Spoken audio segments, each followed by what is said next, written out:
آبانا پادکست تقدیم می کند. کاش وقتی 20 ساله بودم می دانستم. دوره‌ای فشرده برای پیدا کردن جای خود در دنیا. نویسنده تینا سیلیگ، ترجمه مینا سفری.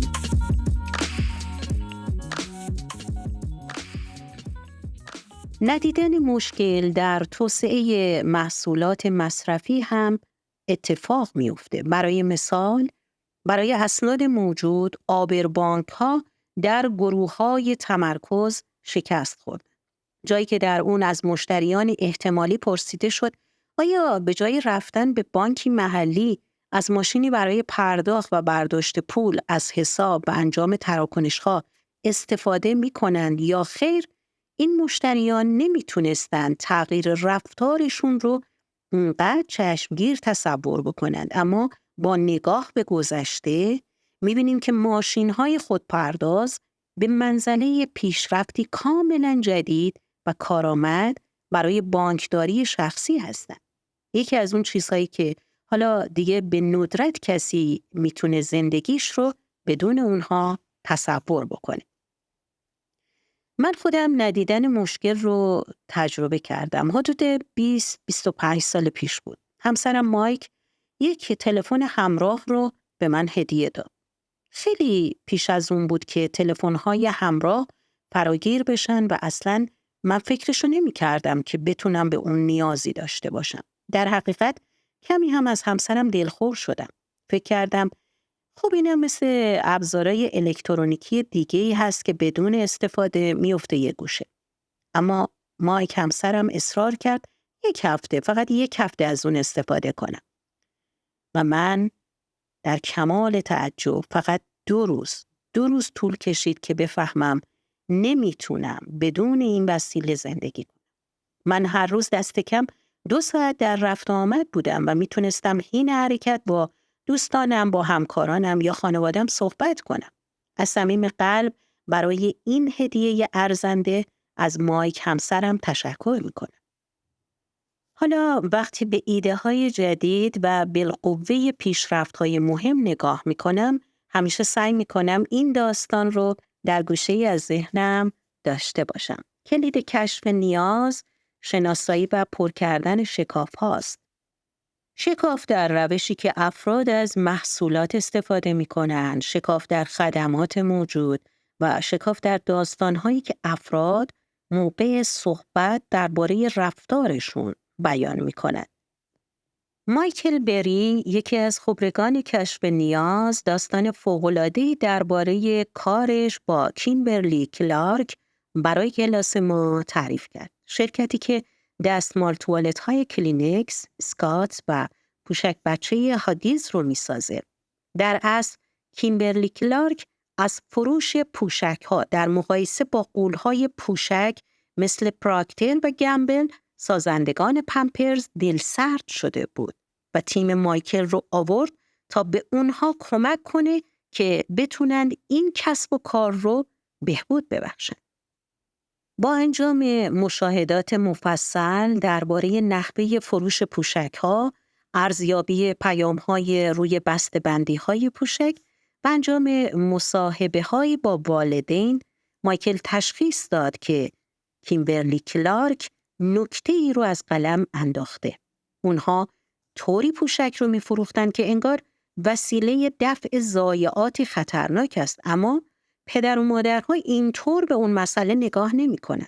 برای والدین پوشک راهی برای راحت نگه داشتن فرزندانشون هست.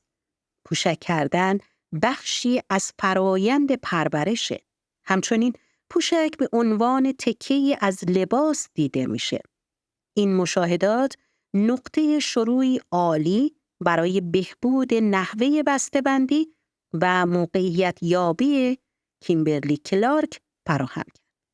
بعد با موشکافی دقیق‌تر مایکل حتی فرصت بزرگتری رو شناسایی کرد. اون متوجه شد وقتی از والدین پرسیده میشه که آیا کودکانشون هنوز پوشک میشن، خیلی خجالت میکشن.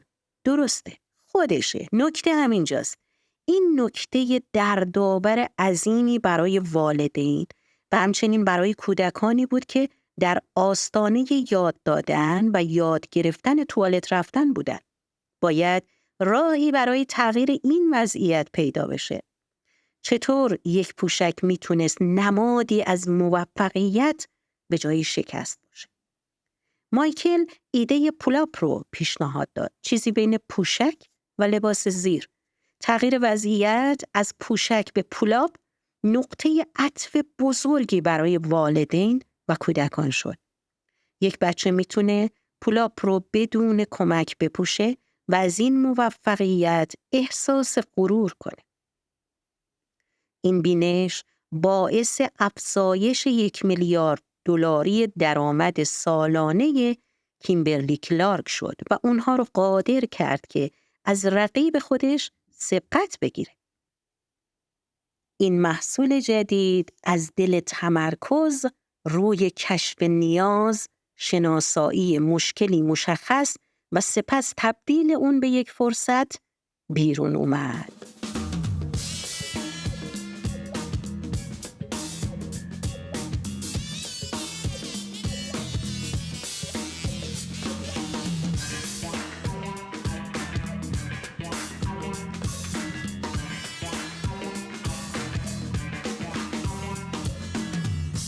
توی دوره آموزشی خودم از مطالعه موردی درباره سیرک عجایب استفاده میکنم که به دانشجوها این فرصت رو میده که مهارت‌هاشون رو در به چالش کشیدن فرضیات تقویت کنند. دورنمای این مورد دهه 1980 هست که صنعت سیرک به مشکل برخورده بود. نمایش‌ها قابل پیش‌بینی و بی‌مزه شده بودند و تعداد تماشاچی‌ها رو به کاهش بود و رفاه حیوانات در خطر. به نظر نمی رسید که زمان خوبی برای آغاز کار سیرکی جدید باشه. اما این دقیقاً همون چیزی بود که گای لالیبرتی، دوره‌گرد خیابانی در کانادا، تصمیم گرفت انجامش بده. گای با به چالش کشیدن هر فرضیه‌ای درباره اینکه سیرک چی باید باشه و با تبدیل یک مشکل، یعنی صنعتی رو به زوال، به یک فرصت، سیرک عجایب رو راه انداخت. بعد از پخش نماهنگ‌هایی از فیلم سال 1939 در سیرک ساخته برادران مارکس، از دانشجوهام خواستم تمام عناصر یک سیرک سنتی رو کشف کنم. مثل چادر بزرگ، حیوانات، بلیط‌های ارزان، کسایی که دم دکه می‌ایستادند و سوغاتی می‌فروختند یا همون بارکرها و چندین آکروبات باز که همزمان نمایش اجرا می‌کنند. موسیقی شاد، دلقک، پاپکورن، مردان قوی، حلقه‌های آتیش و چه و چه و چه. و بعد از اونها خواستم این چیزها رو وارونه کنن. چطوری؟ اینطوری که هر چیزی رو توی ذهنشون برعکس تصور کنن. برای مثال، فهرست جدید میتونست شامل این موارد باشه: چادر کوچیک، نبودن هیچ حیوانی، جایگاه گرون قیمت، نبودن بارکر، توی یک لحظه فقط یک آکروبات باز نمایش اجرا کنه، موسیقی فاخر و نبودن دلغک و پاپکورن و چیزای دیگه. بعد اون چیزهایی رو که میخواستن از سیرک سنتی نگه دارن و چیزهایی رو که میخواستن تغییر بدن انتخاب میکنن. نتیجه نوع کاملا جدیدی از سیرک است، سیرک عجایب. بعد نماهنگ‌هایی از اجراهای اخیر سیرک عجایب رو به اونها نشون دادم. به این ترتیب میتونستن تأثیر این تغییرات رو ببینند. از همه مهمتر اونها میبینند که چطور باز کردن و به چالش کشیدن فرضیاتشون امکان تازه‌ای برای نوع کاملا جدیدی از سیرک که با مخاطبان امروزی هماهنگ تره در اختیارشون قرار میده. این مثال یکی از دلایلی رو توضیح میده که چرا سیرک رینگلینگ براوس و بارنم و بیلی که در سال 1871 آغاز به کار کرد و اعلان بزرگترین نمایش دنیا رو داشت، در سال 2017 ورشکست شد. این شرکت نیاز به بازآفرینی خیش رو نادیده گرفت، در حالی که سیرک عجایب فرضیات سنتی درباره ماهیت سیرک رو به چالش کشید و به این ترتیب تونست پیشرفت. یک بار که این تمرین رو با صنعت سیرک انجام بدیم، دیگه به راحتی میتونیم اون رو بر سایر صنایع و مؤسسات از جمله رستوران‌های فست فود، هتل‌ها، هواپیمایی‌ها، رویدادهای ورزشی، آموزش و پرورش و حتی خواستگاری و ازدواج هم اعمالشون کنیم. یک بار که قلق کار دستتون بیاد و یادش بگیرید، میشه شیوه آسون و سردستی که میتونید از اون برای ارزیابی مجدد همه چیز از صبحونه گرفته تا بانکداری ازش استفاده کنید. نکته کلیدی این هست که برای شناسایی دقیق تمام فرضیات خود زمان بگذارید. معمولاً این سخت‌ترین قسمت کار هست. چون همونطوری که درباره روش بالون زدن قلب شرح داده شد، گاهی مفروضات اونقدر در طرز فکر ما رسوخ کردن که دیدنشون سخته. با این حال، با کمی تمرین، این موضوع که با دیدی تازه به گزینه‌هاتون نگاه کنید، تبدیل به روشی سودمند میشه. همکارم ریچ برادن که چندین سال با من تدریس کرده تصمیم گرفت از این تمرین حین برنامه‌ریزی برای عروسی خودش استفاده کنه. اون و نامزدش فهرستی از حدود 50 فرضیه برای عروسی‌های سنتی تهیه کردند. از جمله حلقه‌های عروسی، لباس رسمی، لباس سفید عروس، پیمان ازدواج، کیک تجملی، عکاس حرفه‌ای، باند و دیجی و حتی بوسیدن عروس استفاده کرد. بعد تمام اون فرضیات رو وارونه کرد و به فهرستی جدید از ایده ها رسید. از جمله نبودن حلقه، لباس معمولی، پوشیدن کراوات های رنگی، نداشتن پیمان ازدواج، شیرینی و بستنی، عکس با گوشی های همراه، کاراوکه و بزنقدش با عروس و اونها تصمیم گرفتن که بعضی از فرضیات رایج رو نگه دارن و بقیه رو تغییر بدن و مراسمی بسازن که برای اونها عالی بود. این تمرین رو برای همه چیز میشه به کار برد. در اردوی سیرای استنفورد نزدیک دریاچه تاهو، مورگان مارشال چندین سال مسئولیت رسیدگی به امور داخلی رو داشت. اون تصمیم گرفت ذهنیتش راجع به کل این فرایند رو تغییر بده و نفرت انگیزترین وظیفه رو به دوست داشتنی ترین وظیفه تبدیل کنه. همونطوری که میتونید تصور کنید، همه نیروهای کادری از شستن ظرف‌های کل اردو وحشت داشتن، اما مورگان ظرف شستن رو به راحت ترین شغل تبدیل کرد. اونهایی که ظرف می شستن تعیین می کردن که چه موزیکی توی آشپزخونه پخش بشه. ظرفشورها لیست آهنگ‌های دل بخواهی درست کرده بودند که هنگام شستن ظرف‌ها پخش می‌شد و مطابق با اون یک تم و لباس رو هم جور می‌کردن. من اونها رو دیدم که مثل پریها، رقصنده‌ها و حتی گاوچرون‌ها لباس می‌پوشیدن. اونها اساساً ظرف شستن رو به پارتی تبدیل می‌کنن.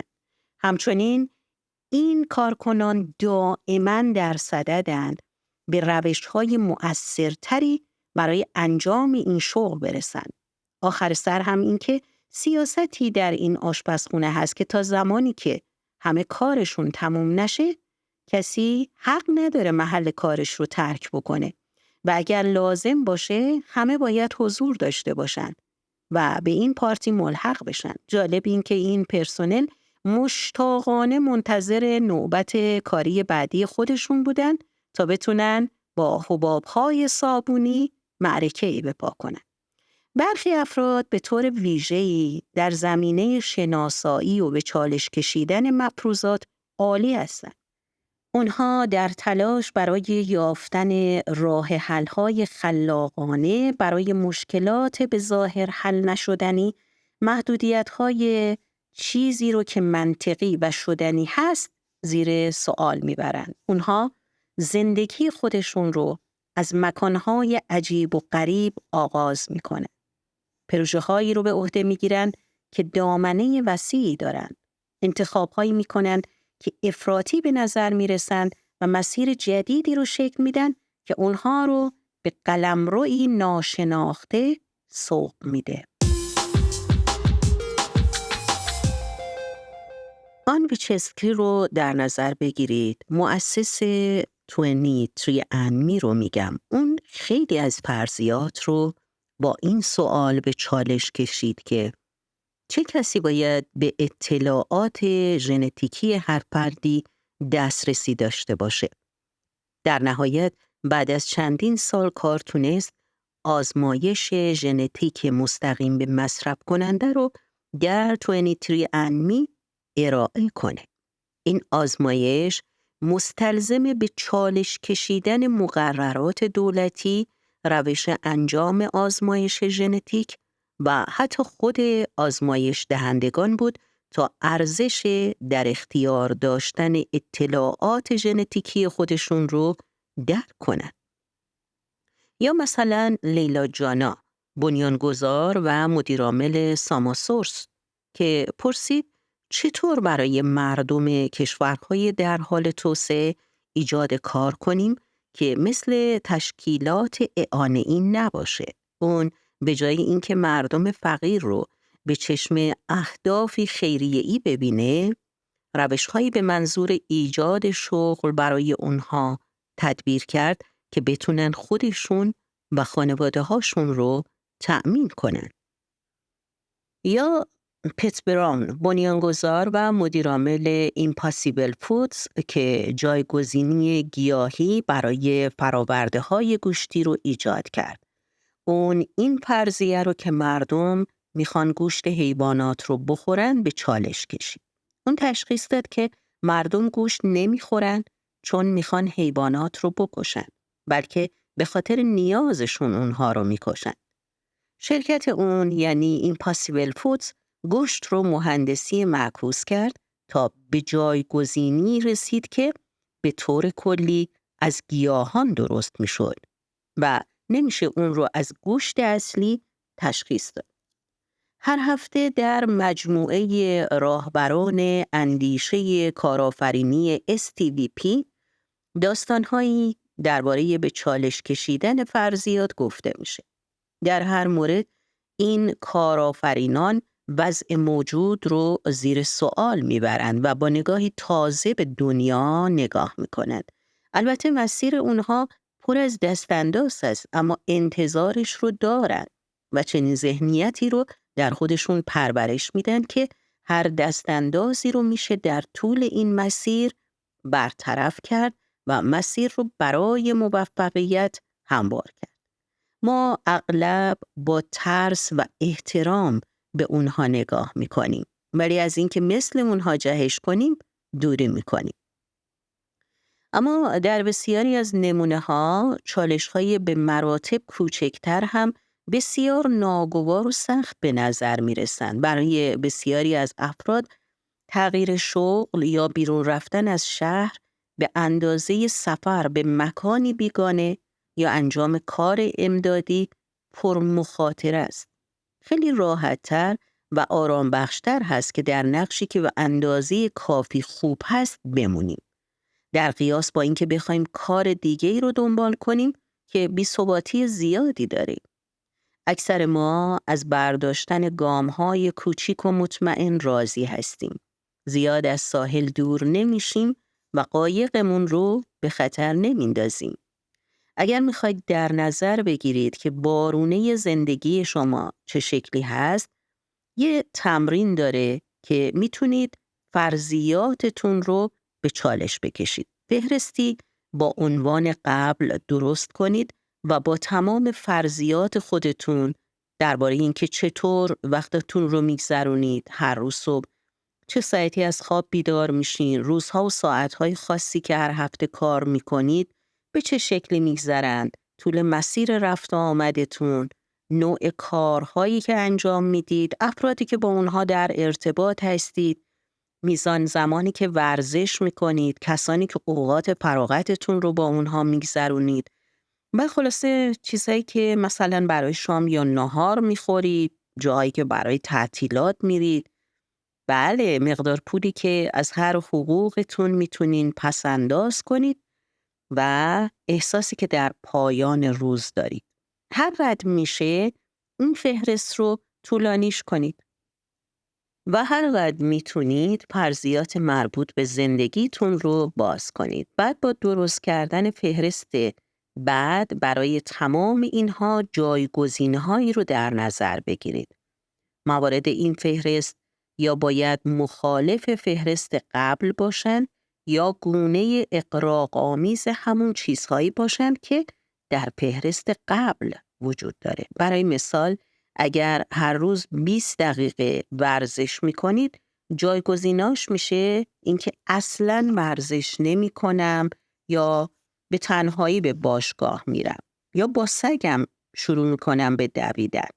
اگر اوقات فراغت خودتون رو با تماشای تلویزیون میگذرونید یا مشغول بافتنی میشین، در اون صورت گزینه‌های دیگه‌ای میتونن داشته باشن، مثل فعالیت در نوانخانه یا یاد گرفتن چتربازی یا رفتن به کلاس بداهه‌گویی. وقتی فهرست‌های قبل و بعد خودتون رو آماده کردین، اونها رو با هم مخلوط کنید، مطابقت بدین تا مجموعه کاملا جدیدی از سناریوها رو بسازین. حتی از تغییر از یکی از فرضیات شاید برای متحول کردن زندگی شما به نحوی بتونه جالب و کافی باشه. به خاطر داشته باشین که اگر بخواین مفروضات قبلی خودتون رو بشناسید و به چالش بکشید، جایگزین‌های بیشماری میتونید کشف بکنید. به قول آلن آلدا، مفروضات شما پنجره‌های شما رو به دنیا هستند. هر از گاهی اونها رو تمیز کنید، وگرنه نور داخل نمیاد.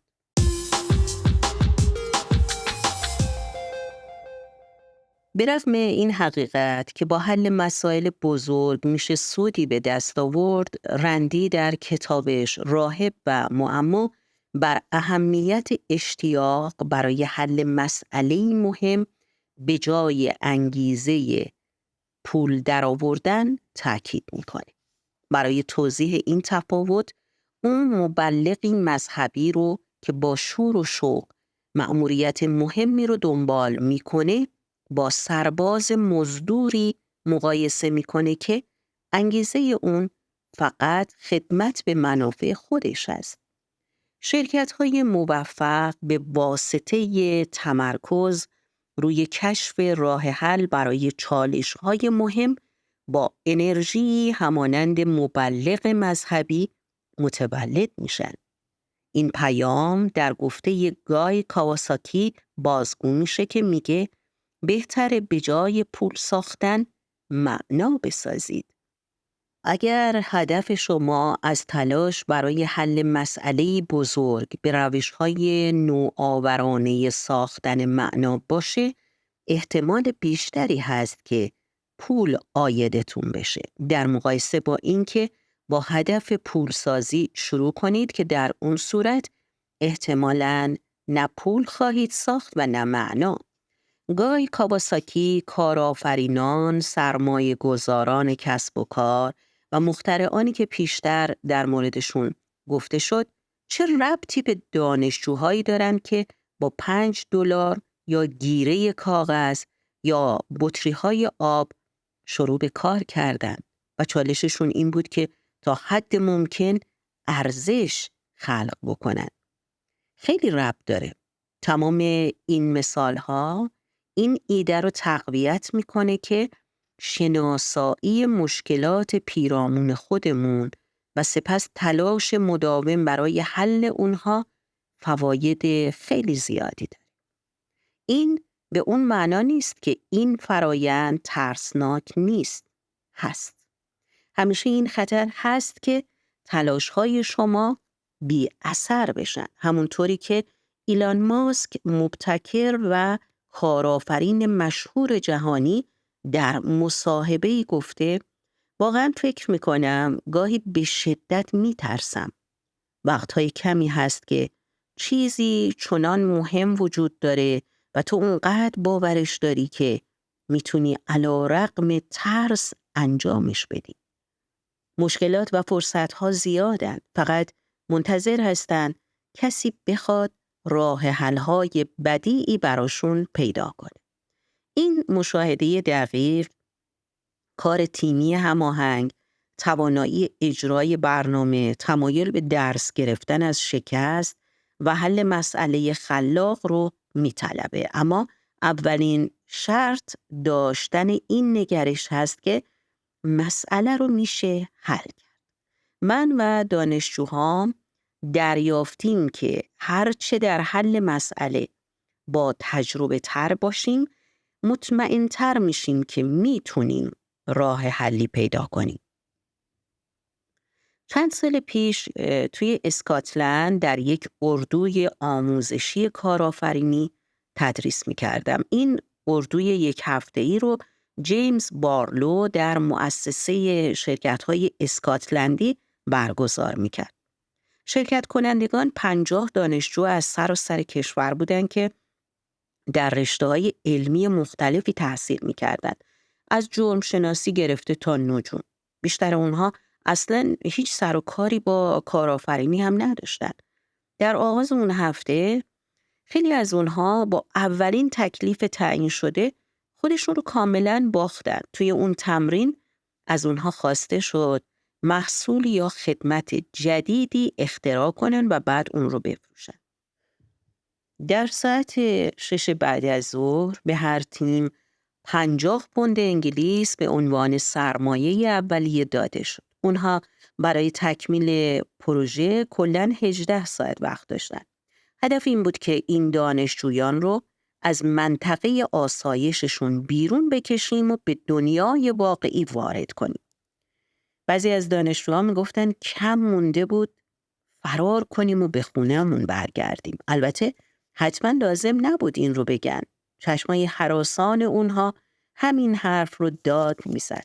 اما همه اونها غرق کار شدن و شوک دلنشینی رو به من وارد کردن.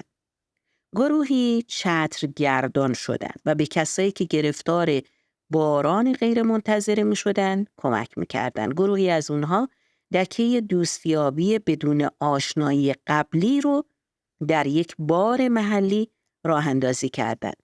گروهی هم توی خیابون‌های شلوغ وسط شهر دکه موقت واکسی باز کردند. اما این تکلیف فقط شروع تجربه اونها بود. در پایان هفته‌ای پر از فعالیت‌های چالش برانگیز از جمله جستجوی روزنامه برای شناسایی مشکلات، طوفان فکری برای رسیدن به راه حل‌های خلاقانه، طراحی سرمایه‌گذاری‌های مخاطره آمیز جدید، ملاقات با مشتریان احتمالی، ساختن فیلم‌های تبلیغاتی و تبلیغ عقاید خود به گروهی از مدیران موفق آماده بودند تا تقریباً هر چالشی رو بپذیرند.